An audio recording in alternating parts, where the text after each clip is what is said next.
very specifically, and she has invited us to take a fresh look from the South. So with these words, I give you the floor, Vanessa. Thank you.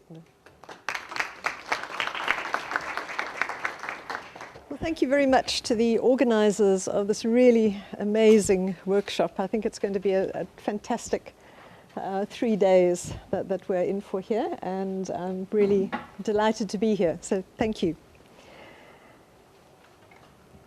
Let me try at the start to set out the argument that I'm going to put across to you this morning. And it is essentially that city planning as a discipline, as a profession, as a practice, I think I can now say is at the start of a paradigm shift. I couldn't have said this 5 years ago, but I think I can say it now. It's at the start of a paradigm shift with the growing interest in southern cities and what the role of planning is in these southern cities, and the beginnings of a questioning of what for a long time could be called mainstream planning theory, the received wisdom of planning theory that has dominated journal articles, books, publications of all kinds.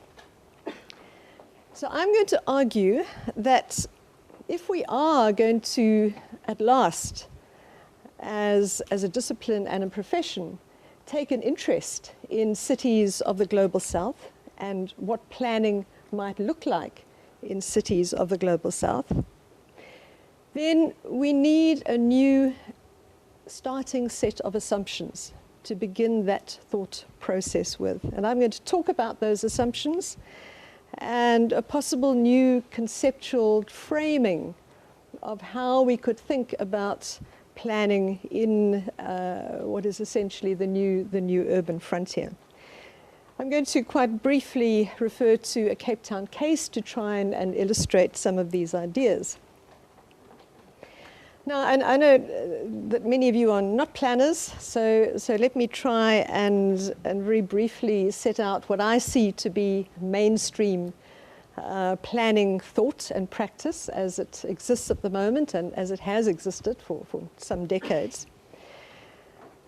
And the body of thought that makes up planning has originated from scholars based in one particular and probably rather atypical part of the globe, and could refer that shorthand as the global north. And I know these terms, global north and global south, are messy, and particularly since Brazil now has a larger economy than the UK officially, these terms do get very messy. But when I use the term global north, I'm referring to North America, I'm referring to Europe, and I'm referring to Australia and New Zealand. And those have been the sources where mainstream planning scholars have lived, have worked, and have written from, and largely written about. And I'm not saying that people inevitably have their minds set by where they live, but I think where you work, where you practice, does have a very significant effect on how you think about the world. And I think this comes through very clearly in much of what these very good scholars in the global north have been producing. And I'm not exaggerating here about the dominance of this part of the globe. There's been good empirical work that has been done, which shows that 83% of planning journal articles within the particular years of the study came from North America and Europe and were published in English. And 82% of editorial board members of what may be regarded as the top 25 planning journals also came from these regions. And when I say top planning journals, I'm referring to those as most cited, and they are largely in English, although we know there are many journals and articles that circulate in other parts of the world. So we have, for some time, we have looked to particular scholars located in particular parts of the world to cast, to shape what we think about planning. And I have argued that these planning ideas, this received wisdom, this mainstream planning thought, has been based on particular assumptions, often unspoken or unwritten assumptions, about the political, economic, institutional context within which planning happens. And these assumptions are relatively, and I'm using cautious words here, relatively stable liberal democracies, reasonably functioning institutional systems, largely formal economic systems. This, one can say, broadly characterizes the worldview which shapes the way that mainstream planners have thought. And obviously not all of them, but we're talking, I think, about a large and significant majority here. Now that's fine, and these scholars have done very good work, which has been very relevant for their contexts, and that has been an important contribution to the building of planning ideas. But these ideas travel. They travel around the globe through journals and books and traveling academics and traveling consultants of all kinds. And these ideas move from where they were fashioned and developed to many other parts of the world where people are looking for new ideas in planning. And my argument is that the assumptions which underpin much of that mainstream planning theory, for a start, may not hold in all parts of the global north, but certainly don't hold in many parts of what we might call the global south. So these ideas travel, they're transferred, and in that process, their contextual underpinnings are lost. Now, the mechanisms through which this happens are complex, and we can go back to the colonial era when first planning ideas were transferred to colonized territories. We can go to the post-colonial era. We can follow it all the way through. But this notion that planning ideas have been developed in the West, and that is where people look for innovation and ideas, has persisted over a very long time. Now, okay, good, but why am I saying this is a problem? Well, my argument is that there's a very poor fit, and sometimes there is no fit at all between the planning ideas, planning thought, and the assumptions on which they are based, okay, and the context, the countries, the regions where they are received, and there are attempts to use and implement them, because planning, don't forget, is a profession. It's an interventive practical discipline. Ideas are there to be implemented and used and to make a difference on the ground. So essentially what we can say is that we are taking ideas from a very small part of the world, and if you see the figures at the bottom there, a part of the world where in fact only 27% of the global urban population resides. And those ideas are being used, are being adopted, are being taken up in what is now demographically the vast majority of the urban population, the global south, where at the moment some 73% of the urban population resides. So I think we have to say that cities of the global south are probably now the norm. They're not the exception. But the regions, the territories where planning ideas are coming from, a very small part of the globe, and a very atypical, unusual, if you like, part of the globe. So this is the problem, okay? The traveling ideas and what happens when they land in very different contexts from that where they originated. Now, I've said there's the start, I think, of a paradigm shift in planning, and I think it's quite interesting that planning is not the only discipline where this concern is starting to emerge. If you look at sociology, referring to a recent book by Raywin Connell, Southern Theory, one can pick it up certainly in urban studies, Jenny Robinson's idea of ordinary cities, where she raises the same concerns and issues. And in anthropology, most recently from the Komarov's theory from the South. So this recognition of the demographic shift, of where the demographic balance now lies globally, is beginning to percolate through to, I think, a whole range of disciplines. And increasingly people are starting to say, do we need to think differently about these southern contexts? So planning is a start. And I must say there've been, I think, a very small group of people up to now, and I hope it will grow, but there's been a really quite small group of people who have been questioning the universality of what could be regarded as mainstream planning theory. Probably Oren Yiftachel, who goes back the furthest, and he writes about Israel-Palestine and his concept of grey spaces as a political expression and use of informality as a way of asserting power in that region has been very widely read and widely cited.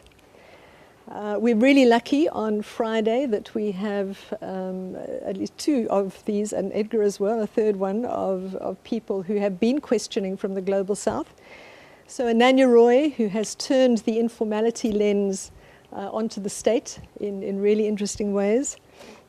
James Holston and his influence on planning, which has been extensive, and his idea of insurgent planning. And then all sorts of writings about new forms of urbanism, of which Ananya and Edgar have been two, but there have been many others writing about that as well. So there's a new bubbling up, if you like, of interest in what is going on in cities of the Global South. But I think a really quite key moment, and I see it as a key moment, was the World Urban Forum in 2006. And it was at this event that the then executive director of UN Habitat, Anna Tibiuka, made a very direct appeal to planners and planning. And she called on planners to take a very different approach to planning and to start to think about an approach to planning that could be pro-poor, inclusive, and that places the creation of livelihoods at the center of planning efforts. And her message was certainly taken up by planners in all parts of the world. And I think that quote and what she said has been repeated and picked up quite often.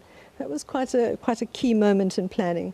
So in all sorts of ways, I think we're starting to see this questioning of planning ideas from the global north, and a realization that we have to start to think differently about the very different urban contexts that we find in the global south.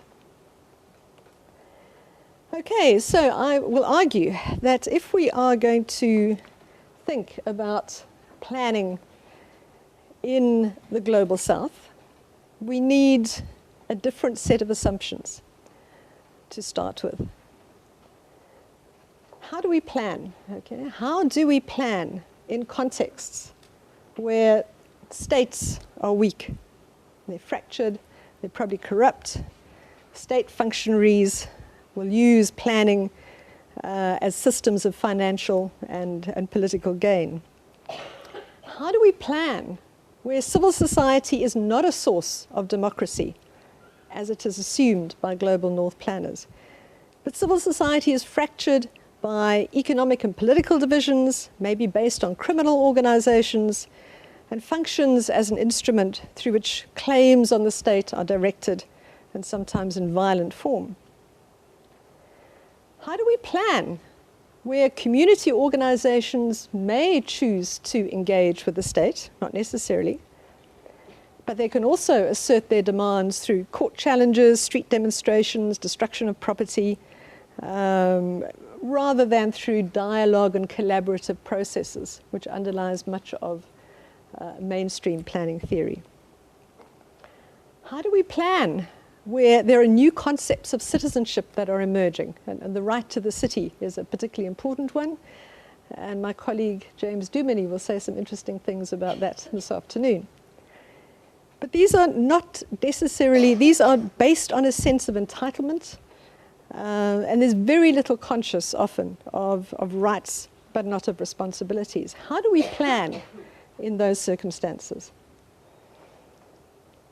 How do we plan where NGOs and social networks don't necessarily function to build social capital, as is the assumption in much mainstream planning theory, but probably rather to serve their own interests of power and profit, and sometimes in collusion with state functionaries and property developers and so on?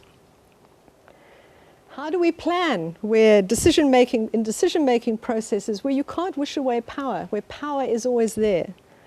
It's a dominant factor, where consensus and much of collaborative planning in mainstream planning thought is based on this assumption of consensus.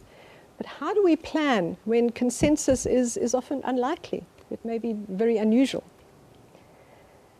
How do we plan through processes where participating parties are driven by very different worldviews, very conflicting rationalities, as I've called them? What basis is there for common ground under those sorts of circumstances? And how do we plan where the very basis of what planners think of as their profession, in other words, their sources of information, maps, statistics, are challenged by communities? And I'm not saying this is a bad thing, in fact it's probably a good thing, are treated as suspect, and where communities want to take that own information production into their own hands. Now these are very different starting points from what at the moment underlies mainstream planning theory. And I'm arguing that these have to be our starting points. So my work over the last several years has been trying to think differently about how we think about planning in global South cities. And I believe that we need a number of very different starting points from that which is currently in mainstream planning theory. That we start with an assumption of conflict rather than consensus. We know that we will have to plan, we will have to deal with situations of ongoing conflict, and that is going to be very hard to overcome. I particularly use a Foucauldian concept of power rather than a Habermasian concept of power, and it is a Habermasian concept of power that underlies much thinking about collaborative and communicative planning. And I also believe we have to accept the determining influence of context. We cannot assume a universality for ideas as they travel from context to context. Context is incredibly important. So what I've tried to, and this has certainly worked for me, okay, is to try and understand what happens in global South cities as a conflict of rationalities, okay, between state or market, if you like, on the one hand, and poorer communities, marginalized populations on the other. So I'm talking here about a conflict, okay, and I'm talking here about, on the one hand, a techno-managerial, modernizing system of state enterprise. I'm also talking about, on the one side, what I think is an increasingly important driver of change in global South cities, which is the property development sector. And I think in many global South cities, this has almost become the dominant driver of urban change, overtaking the state, and I don't think I could have said that 10 years ago. But we have that set of interests, that worldview, if you like, that logic, on the one hand, which is a very different logic, I would argue, from that of poor and marginalized residents who are simply trying to survive, trying to gain a foothold, trying to make an income, trying to get by, trying to manage their lives in often a hostile and very difficult urban environment. And I'm saying those are two very different worldviews, okay, which come into conflict, okay. And my argument has been is that where we need to pay attention is at the interface between these two conflicting logics, and it may be certainly often more than two, but conflicting logics between these very different ideas of what needs to happen in the cities. And it's that interface that I think we need to focus. And having grappled with this issue of conflict of rationalities and the interface for some years, I then came across the work of Tanya Marie Lee, who is an anthropologist. She writes about Indonesia, but it was really fascinating to find out how she had come to conclusions that didn't seem to be terribly different from mine. She phrased them far more eloquently than I had been able to do. But she talks about, in her 2007 book, the interface between the will to improve or destroy on the one hand as one logic, and those who resist it on the other. She also uses Foucault. She talks about permanent provocation to explain the interface, where there is reciprocal appeal, a perpetual linking, a perpetual reversal, the critical relationship between the practice of government and the practice of politics. And it's at that point that we need to understand what is going on.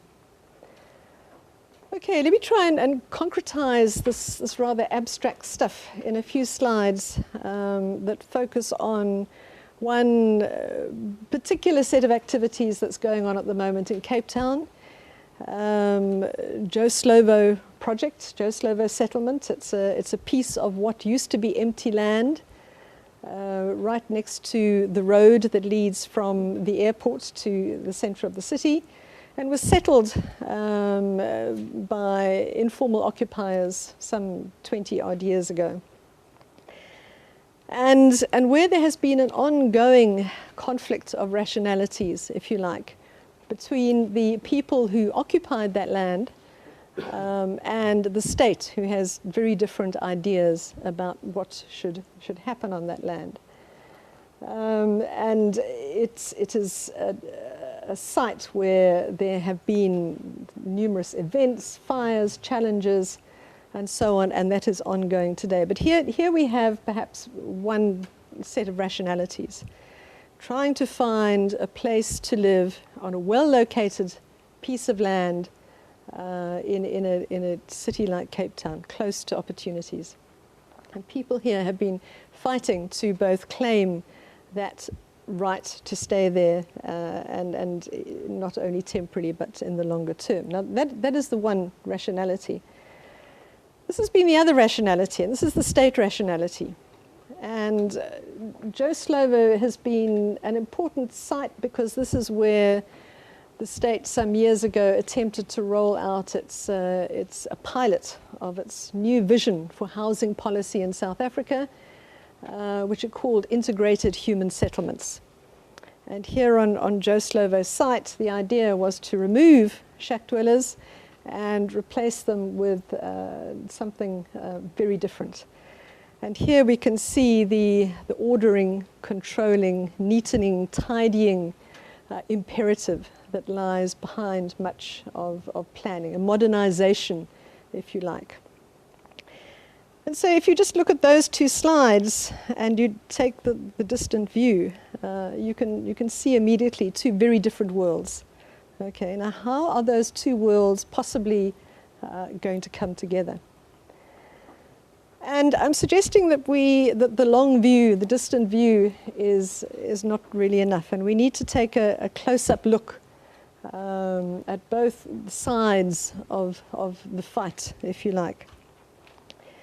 So when we're asking questions about rationalities, we need to look at the state, and it may also be the property development sector, if that is relevant, as not something that is homogeneous. And here, another really nice quote from Tanya Marie Lee. who talks about understanding the state as a whole series of specific finalities to be achieved through multiform tactics. One can disaggregate the state. And in the case of Joe Slovo, certainly one can see all kinds of interests and groups and actors within what one might regard as the state that have had an impact on what happens in Joe Slovo.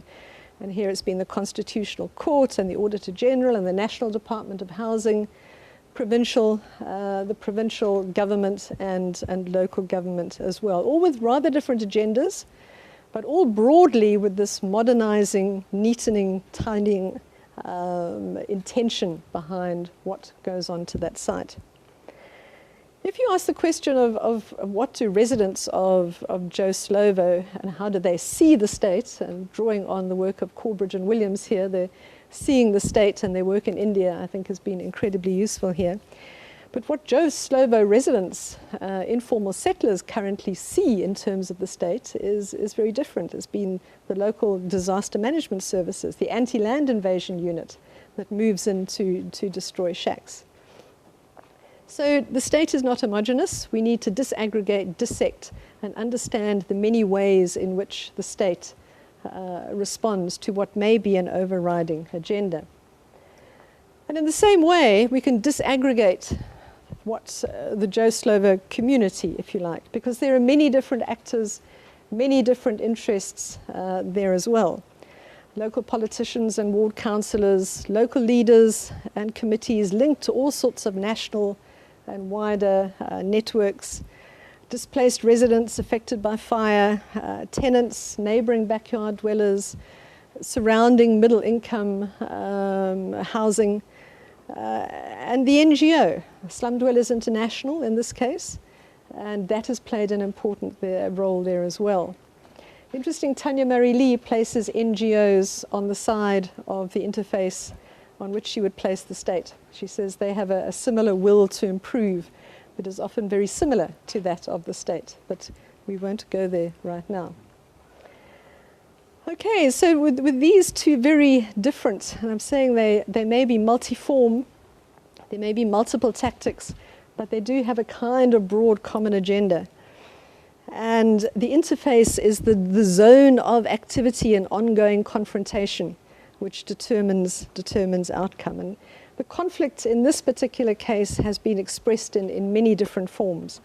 Court cases, demonstrations, deliberate fires, guerrilla tactics, hijacking of state assets, as people have moved into the final built accommodation and taken it over. And it happens through a whole range of different fora, court cases, newspapers, offices, streets, and so on. And all sorts of manipulation of discourse around integrated human settlements, the end to gateway, the sense of a gateway, all that down to pure brute force. So one has to understand this whole range of actions and tactics, and Foucault always asks us to look at what happens, to look at action, to look at the tactics, and one can certainly do that here. I am nearly finished. And that is all very well. I think one can, if one uses this kind of lens, if you like, to understand what is going on, that's all well and good, and maybe it is useful. However, I am speaking from a planning perspective, and what planners and planning is about is not just understanding what is happening on the ground. It is also answering the question, what should we do? We, planners, the planning profession. Is there a role for planners in this?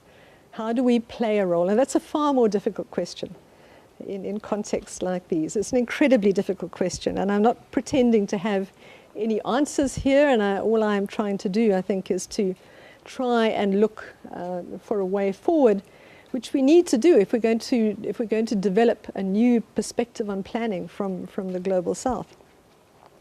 But if we take Foucault's concept of power, which says power is not all determining, there are always spaces, there are always ambiguities, there's always possibilities of refutation, of redirecting, of space for action. okay, is it possible to think of state strategies as something that can be used, hybridized? One thinks of the term improvisation, bricolage, okay. Are there things happening on Joe Slovo's site, for an example, that could be used as something positive? It might involve the rejection of a lot of what is being proposed on Joe Slovo's site, but maybe there are ways of using the process and using the intervention and the resources that flow with it to a better end. That, I think, is the question we have to pose as planners. And in my next point, I know I'm on very dicey ground, but can we use processes like co-production? And I'm talking about Slum Dwellers International sense of co-production and not Elinor Ostrom's sense of co-production. Can these kinds of networks and relationships that are being cast by some of the NGOs, can this be used as a way of upscaling these small gains, these small innovations, these small wins? Are there ways of upscaling that across wider territories and across regions? So I'm saying, can the interface be not only a zone of conflict, but also a locus of innovation? Is it the place where new learning can occur? And Colin McFarlane's new book on learning the city, I must recommend as a really interesting piece of work which touches on that.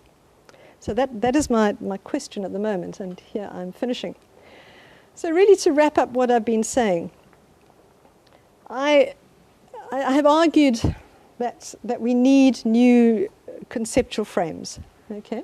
If we are going to think seriously about how we plan in very different contexts of southern cities, okay?